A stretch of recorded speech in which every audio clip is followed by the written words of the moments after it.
Credit is a good thing when used properly. Most of us need to take on debt to buy a house or a new car.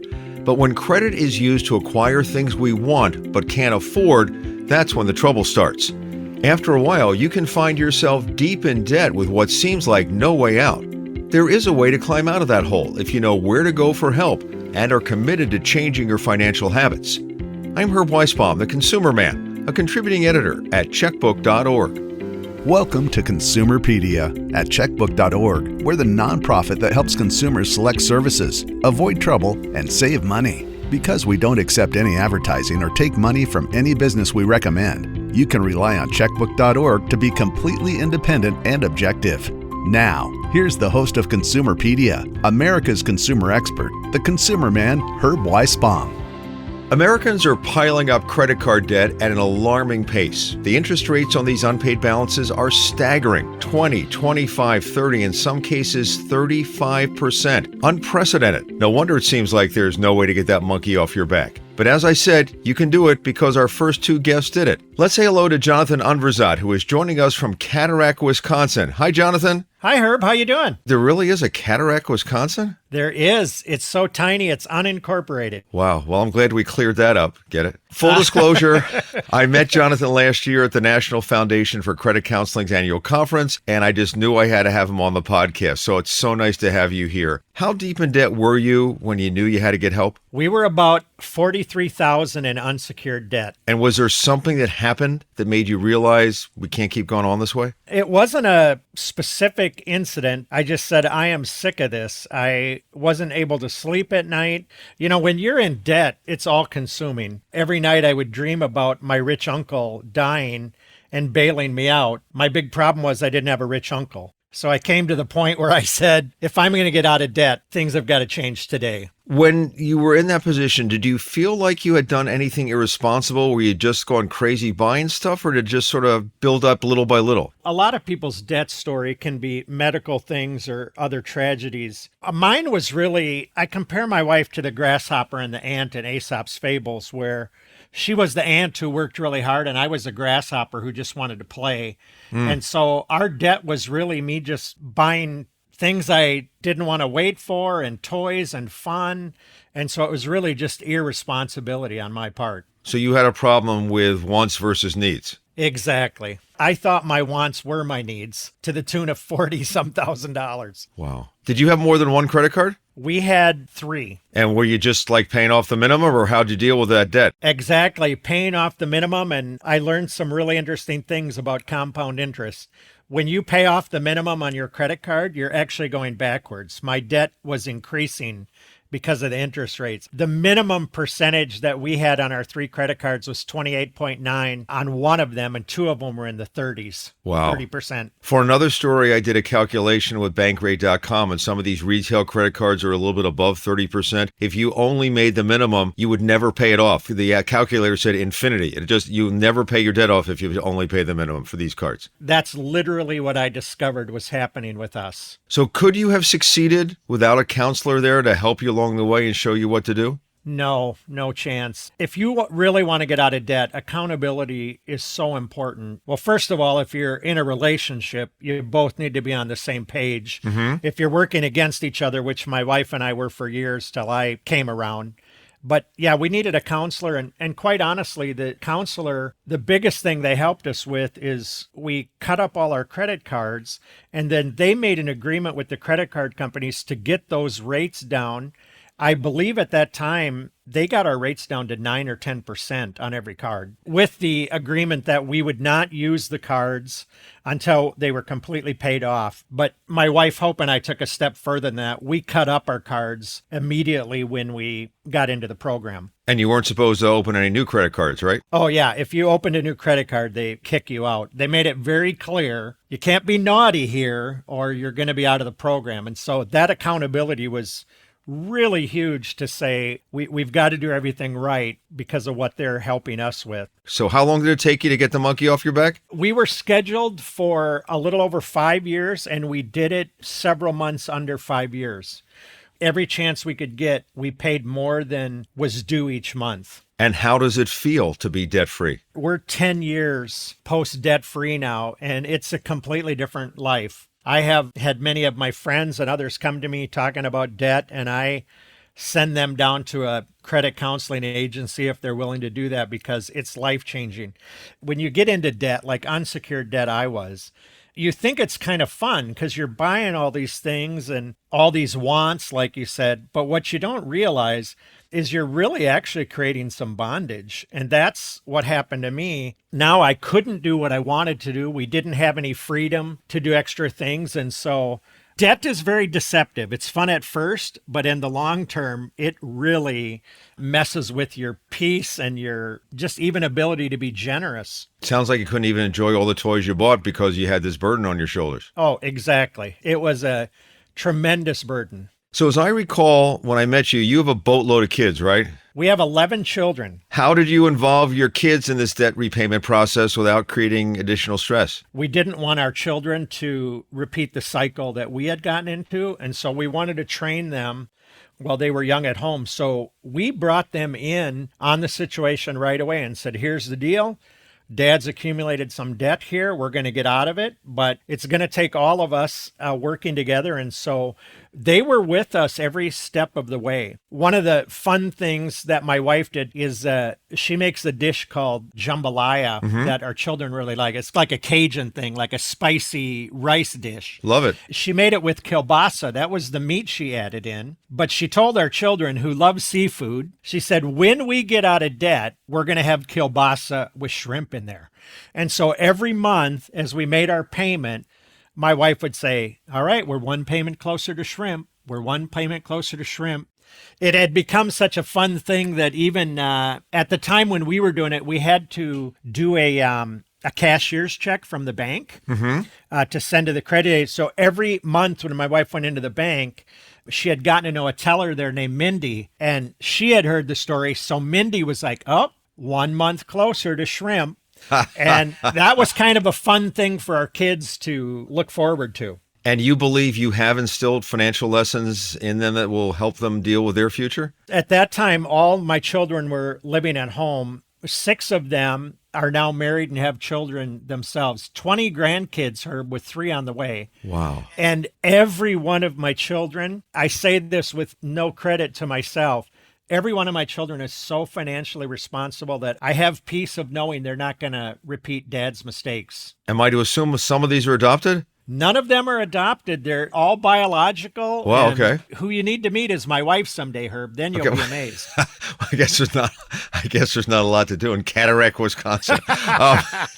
Jonathan, you have an incredibly inspiring story, and I want to thank you for sharing it with us. And remember what I promised you at the conference. You come to Seattle, and I'm going to buy you the best salmon dinner you've ever had. Forget about those little shrimp in the jambalaya. You're going to get salmon, okay? Oh, man, I'm holding you to that, Herb. I'm looking forward to it. All righty. Well, straight ahead, another inspiring story. A woman who had 8 credit cards and $70,000 in debt before she turned her financial life around. I'm Herb Weisbaum, the Consumer Man, and this is Consumerpedia, powered by checkbook.org. If you like what you hear, we hope you'll consider being a Consumerpedia supporter by using the link at the bottom of the show notes to make a small contribution each month. And remember, if you live in one of these 7 metro areas, Boston, Chicago, Philadelphia, Seattle, San Francisco, Minneapolis, St. Paul, or Washington, D.C., get your free 30-day subscription by going to checkbook.org/Consumerpedia.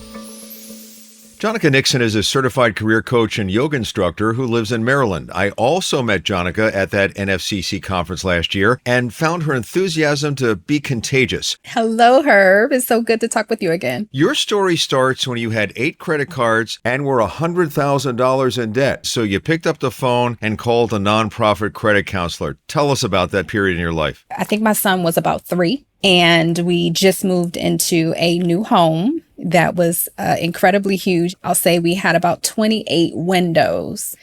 I did not know how much it was going to cost to get window dressing for 28 windows. And that's probably when I knew this was going in a different direction and we might have bit off more than we can chew. About a year, not just a year into our home, but we are barely making minimum payments. We definitely got the mortgage down. But when it came to daily living and then putting my son into daycare, we were running at a very thin margin of financial resources to live. And as I understand, you just made a call out of curiosity to see what this was all about, right? I talked to a couple of my girlfriends, very ashamed about it, and kind of asked on the cuff, because people are thinking, you have this big home, y'all are living great. And I said, how do you all manage finances, like general budgeting, just kind of piquing their interest? And no one really gave me an answer. And I was like, okay, no one's really talking about this. I remember calling my bank, who I had a credit card with, and I asked, are there some services? And they said, no, we don't. But if you check the resources on our website, I'm sure you can come across some things. So they gave me one of their websites, and I combed through there where I found Money Management International, and I gave them a call just to see, what's this thing about? You hear about credit card consolidation, whether it be TV or whether you're, say, watching YouTube and you see an advertisement, but you're wondering, like, what's the cause? What's the catch? Right. Is my credit going to be impacted positively or negative? What am I now selling my soul to in another way? And just a general conversation. She went over the program with me, the representative, and she said, I'll send you a couple of pieces of information, just review it. And so I talked it over at the time with my partner and decided to dive a little bit deeper into a conversation. Then you had to submit all of your credit card information, how much you owed, so they could calculate and let you know what your fee would be and what they could potentially negotiate. So I actually had over almost $100,000 worth of debt that they were able to consolidate down, and that I only paid $70,000 for. Wow, that's amazing. You saved a lot of money. They got your interest rate, I believe, down to 9%. Yes. So it took you 49 months to do it. Were you ever thinking about maybe I should drop out, or how did you stay encouraged to continue doing this? I did not stay encouraged at all. I did not think about dropping out because it was actually cheaper for me to pay my $1,500 a month payment with Money Management than to pay those 8 credit cards and their minimum payment. So I stuck it out, but I did not use any of their resources for 2 years. I was in complete denial. It was about the 2-year mark where I started opening up my statements, and they have a lot of cool features on their website, but also as a part of your statement that shows you how you're paying down, where they're paying money to. And I started seeing some of the cards were already paid off. And I was ecstatic because I never imagined these cards being paid down on my own. So it was like check marks, check marks, check marks. And I wanted to see more. So I started to go on their website and looking at the calculator, and it would say how many more months you had, when your end date was. And it just became so inspiring to myself to say, oh my gosh, we did it. We did it. We're getting there. It's almost there. There's a light at the end of the tunnel. And luckily for you, you chose a nonprofit credit counselor, the good guys who are looking out for you, so they got you in the right direction. You decided to go public with your story. I saw a couple of TV stories you were in. You actually cut up your credit cards on TV, is that right? I did. Why did you do that? Why did you go public? The shame was over. And I think even in the work that I do as a career coach, many people are ashamed about the career interview process or applying for jobs or feeling like you're not getting it. And oftentimes we don't share our stories. We don't recognize that there is solidarity among us and there is support and cheerleading among us. And I recognize as I was starting to pay down and also starting to be more vocal with my friends about, hey, you all, I'm in this program. This is what I've done. More people were like, I had no idea. So if we don't start bringing awareness to the things that we're doing that are positive, because we will go share our latest haul of clothes that we brought, or, I saved this money when I, did this couponing. But what are we talking about when it comes to investment and debt management? And we weren't doing that. So I wanted to let people know, even though what you see on the peripheral, everyday people are still living in complete debt. They're not identifying their wants versus their needs. We are all human in this. No one is perfect. And I don't want you to think I put on my pants any differently than you do. I've had to struggle and get through some things, but that doesn't mean that I'm not still great, right? It doesn't mean I'm not still a good communicator. It doesn't mean I'm not still a great career coach. Just because I went through this said thing, I got through it. I shared it with you, and I want to inspire you to tell whatever it is that your truth is. Speaking of putting pants on, you not only got rid of your debt, but you also lost weight. So I guess you had to buy some new clothes. How much did you lose, and do you think the two were related? I definitely think the two were related. I lost 50 pounds. Actually, it was a total of 60. Yay. And then I have been able to keep it off. I feel like I'm in the best shape, both physically and financially, of my life. One of the beautiful things about being in debt, I decided to work, or as they say when you're in the water, ride the wave instead of going against it. And that meant to do some things differently with my life. Instead of saying in a deficit mode, I can't, we can't, no, you can't. It was, what can we do? What are the unlimited options that exist for us when we can't go out and get dinner tonight? Can we go to the grocery store and maybe plan a little bit better? So I started to eat more consistent meals, and that helped me meal plan. And in meal planning, I was eating much of the same thing. So I was able to stretch out whatever I was buying more succinctly. We started removing things. We started bartering things that were my son's. And we started saying, okay, well, my son is, he can't fit this anymore. Do you all need it? I started becoming very open and vulnerable to say to other people, we can swap. Would you like to trade? Because I didn't have the money. And instead of saying I didn't have, right, living in the I don't, I was living in the, if I just open my mouth and say the thing that I need or present the opportunity, maybe someone will walk into that invitation, and they did. We started playing board games. We started having movie nights at home with older movies that were on DVD. And my son was like, what's a DVD? But we had them. So it's like pulling those out, really having more intentional family time. And back to the exercising. I never went to a gym. I never paid for gym membership to lose those 50 pounds. So I would start my morning with exercise just to remember, you know what, you're getting ready to go into work. It's okay. You might not have a whole bunch of money, but we're going to make do. Jonica, you are just so positive. You must be an amazing career counselor and wellness coach. Thank you for sharing your story with us. Absolutely. Thank you so much for having this conversation with me. So Jonica and Jonathan are just two examples of what can be done with hard work and proper guidance. Up next, some of the nuts and bolts about debt management, plus too good to be true debt settlement offers to avoid. I'm Herb Weisbaum, the Consumer Man, and you're listening to Consumerpedia, powered by checkbook.org. Consumerpedia Fast Facts. Americans are piling up so much credit card debt, many cardholders can't pay it off in a timely manner. A new survey from Bankrate.com shows 48% of the adults in this country who have credit cards carry debt from month to month. 53% of those carrying a balance have been in debt for at least a year. The primary reason for taking on more credit card debt was an emergency or unexpected expense, followed by day-to-day expenses. Of those carrying balances, 3 in 10 expected to pay off their credit card debt within a year, while 41% said it would take between 1 and 5 years. Sadly, 6% said they don't think they'll ever get out of credit card debt. Helping people deal with debt is something nonprofit credit counselors do every day. But how do they do it? And what exactly does debt consolidation entail? Here to help us with that is Laura Cicerelli, an NFCC certified credit counselor with American Financial Solutions, a nonprofit agency in Bremerton, Washington, just west of Seattle. Hey, Herb, how are you? So what's the first thing that happens when a new client calls and says, I need some help? Yeah, so we first start by getting an overview of that client's situation. There's no one-size-fits-all answer that applies to everybody's finances. So we start by getting an overview of their concerns, their debt load, their budget, the types of accounts they have, and that way we can come up with a solution that's tailored to their particular set of concerns and their pain points, as well as their long-term financial goals. And chances are most listeners don't know how a debt management program works. Could you explain? So when you're on a debt management plan, the nonprofit that you're working with can obtain benefits on your behalf that will be applied to your unsecured debt. So that typically means significantly reduced interest rates, often to under 10%, sometimes even under 5%.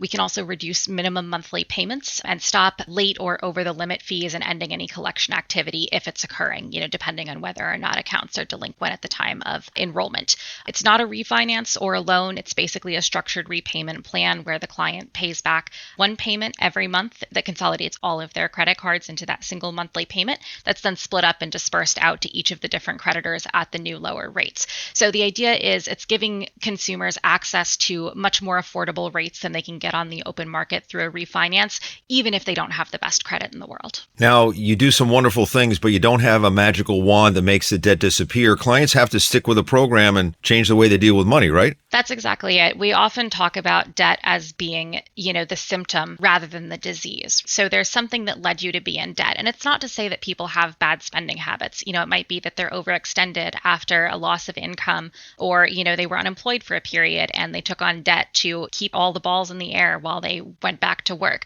But there typically is, some financial management aspect that needs to change in order to make sure that we're not just fixing the symptom now, only to set clients up to have a flare up down the road. So we talk with clients about better budgeting habits, making sure that their budget is balanced every month, wants versus needs. And the goal is to set clients up for success so that even if they've paid off this debt in typically a period of about 5 years, they're not going to wind up back in the same situation down the road. And do they need to cut up their credit cards? Is that required? So any account that goes on a debt management plan does get closed or inactivated because of those lower interest rates. If a creditor lowers your interest rate to 5 or 10%, they don't want you to go out and spend additional money on that card. Sure. It's not typically an all or nothing process. Usually you don't have to include all of your cards. So if you had to leave out like one card for emergencies, that's usually permitted. It just depends on who your creditors are and what requirements they have. But a counselor can go over, all of the specifics of what your creditors would require to get you set up on this sort of program. And the key point I want to make here, and you mentioned it, is you can do things a client can't do for themselves, such as negotiate that better interest rate because you have a working relationship with the creditors. That's exactly right.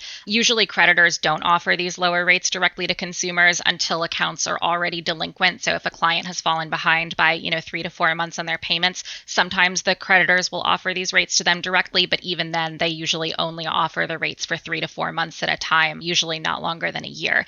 With us, we can get the rates set up even if the accounts are still in good standing. There's no delinquency required, and we can lock in these benefits until the debt is paid in full. Is there a charge for this service? Yeah, so nonprofits do have to charge a small monthly service fee in order to cover our costs for maintaining a debt management plan for each client. Fees are never over $75 per month, depending on the types of creditors that you have and the amount of work involved. And most nonprofits are a bit flexible with their fee schedule. They look at it in the context of your budget and your creditor payments, and they make sure that it's proportionate and that it's still affordable. If a debt management plan payment is not going to be affordable for you, then obviously we won't set you up for failure. How quickly does the person's credit score start to go up? Is it once you get into the program, or do you have to wait until you're completely through it? No, it's once you get into the program. The speed really depends on where your credit score is when you start the program. Usually the lower it is at the outset of the program, the faster it starts to rise. But one way or the other, the debt management plan is designed to improve credit. We maintain a positive payment history. The accounts get paid every month at rates that the creditors have accepted. And because of the lower interest rates, your debt load starts dropping much more quickly than it would if you paid the debt on your own. So your payment history and the amount of debt in your name are the two biggest factors in your credit score. And because we're attacking both those factors, your credit score will start to increase incrementally as you make those payments through the program. As long as you stick with the payments and don't take on additional debt, typically credit scores are much, much higher at the end of the program than they were when you started. So many Americans are dealing with medical debt. Can a nonprofit credit counselor do anything to help those folks? We can, yeah. We can typically set up payment plans that will prevent collection activity, prevent the debts from being sold to collection agencies, and also prevent legal activity from ensuing. Oftentimes, there are other solutions for medical debts. There are charity care programs and financial aid available through most medical providers. So if you give a credit counselor a call and want to talk about your medical debt, we can discuss payment plans through us, but we can also typically help you explore other options and figure out the best path for your medical debt specifically. So what about the ads we see and hear for debt settlement companies? They make these bold promises. We can make that mountain of debt disappear and repair your credit at the same time. What do we want to know about them? Yeah, I have this conversation with clients on a daily basis, actually. And my metaphor of choice is that, if it seems too good to be true, it probably is. It's one of those things where, it just seems like what could possibly be the catch? Somebody's making your debt disappear, but there really is another shoe that drops. The problem with debt settlement agencies is that, first of all, they're for profit, so they tend to charge really high fees. And basically what they do is they take a payment from you every month, but instead of dispersing it out to your creditors, they hold that money in a savings account until your credit cards or loans or whatever debt you're dealing with is several months past due. And at that point, what they try to do is negotiate a settlement. So they basically call your creditors and say, hey, John Smith owes you 10 grand. Would you take, 5 grand since he's already behind and call it even? The problem is that, first of all, it destroys your credit because, again, your payment history is the biggest chunk of your credit score. So once your accounts start falling behind, your credit's going to start tumbling very very, very quickly. It takes much more time to build credit than it takes to destroy it. The second problem is that there's nothing that settlement agencies can do to prevent lawsuits and collection activities while those accounts are falling behind. So, you're going to start getting the collection calls and the letters, which obviously are stressful. But worse than that, you can be sued. If your accounts are falling behind, a creditor can take you to court and attempt to garnish your paychecks or come after your assets.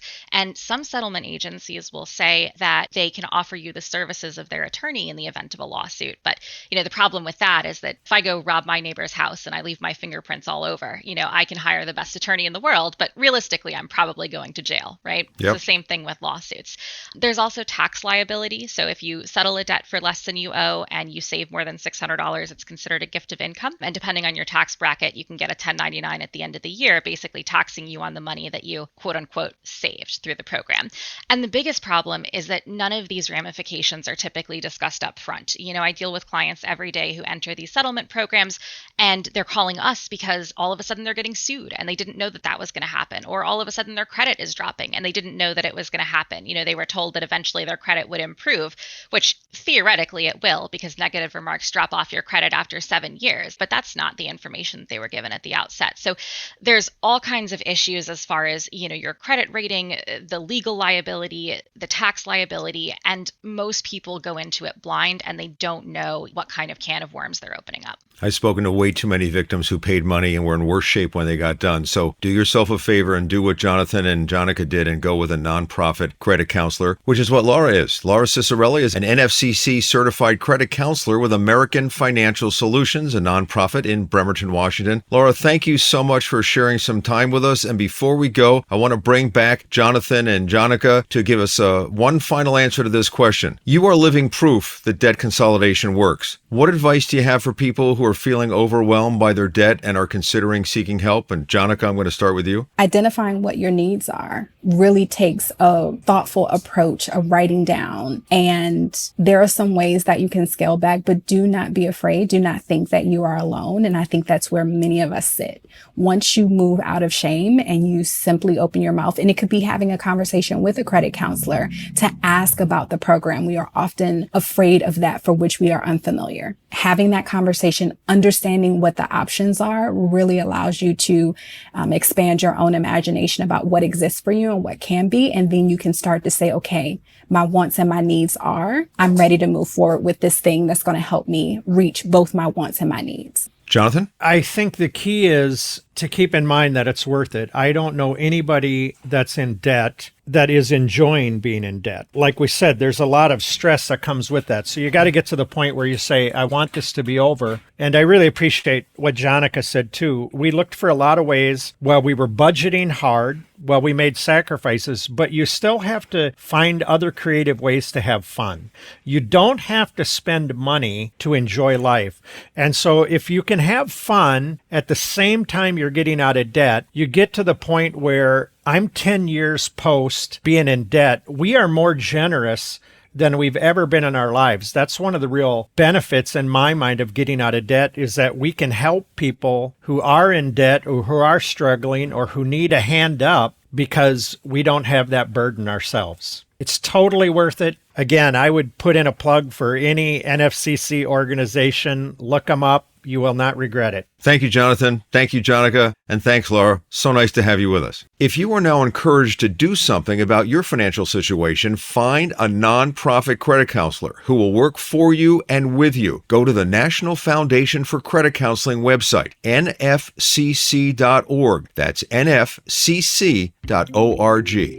Well, that's it for this edition of Consumerpedia. We hope you'll rate the episode and follow us on Apple Podcasts, Spotify, or wherever you listen to your podcasts. Remember, we release new episodes every other Thursday. Another way you can support this show is to follow us on Consumerpedia on Facebook and Instagram, and at My Consumerpedia on X, formerly Twitter. I'm Herb Weisbaum. Thank you for listening.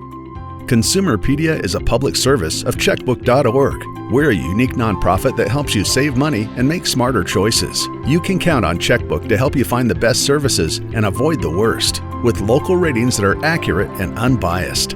If you live in or around these 7 cities and haven't joined Checkbook yet, check us out. Boston, Chicago, Philadelphia, Seattle, San Francisco, Minneapolis, St. Paul, and Washington, D.C. To get your free 30-day subscription, go to checkbook.org/consumerpedia. If you like what you've heard, we hope you'll become a supporter by using the link at the bottom of the show notes to make a small contribution each month. Consumerpedia, empowering consumers to save money and make smarter choices.